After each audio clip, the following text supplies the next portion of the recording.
begitu saya tahu ini David, saya langsung tanya, kamu apain teman anak saya? Sampai bonyok begini. Dia bilang, ini melecehkan adik saya, Tante. 40 adegan diperagakan dalam rekonstruksi kasus penganiayaan oleh anak mantan pejabat pajak Mario Dandi. Berbeda saat penetapan tersangka, saat rekonstruksi tersangka Mario Dandi tertunduk lesu.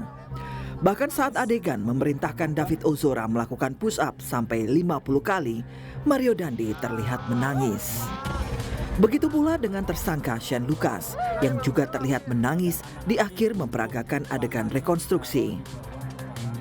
Adegan penganiayaan keji yang dilakukan Mario Dandi terhadap korban turut membuat saksi N yang merupakan orang tua dari teman David tidak kuat menahan tangis.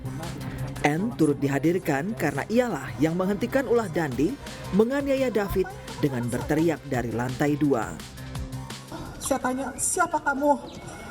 Ngapain kamu di sini? Saya pemilik rumah itu. Kamu tamu nggak diundang, kamu ngapain di sini? Terus begitu saya tahu ini David, saya langsung tanya, kamu apain teman anak saya? Pelaku, saya tanya, siapa kamu? Ngapain kamu di sini? Saya pemilik rumah itu. Kamu tamu nggak diundang, kamu ngapain di sini? Terus begitu saya tahu ini David, saya langsung tanya, kamu apain teman anak saya? Sampai bonyok begini. Dia bilang, ini melecehkan adik saya, Tante. Beberapa angle baru dari saksi yang hadir pun menyebabkan Direskrim Polda Metro Jaya, Kombes Hengki Haryadi mengatakan ada penambahan adegan dalam rekonstruksi atas keterangan baru dari saksi. Dalam proses rekonstruksi ini, kita mencari keidentikan dari berbagai alat bukti yang ada. Baik dari keterangan saksi, keterangan tersangka, kemudian dari digital forensik yang kita peroleh, baik itu dari HP maupun CCTV.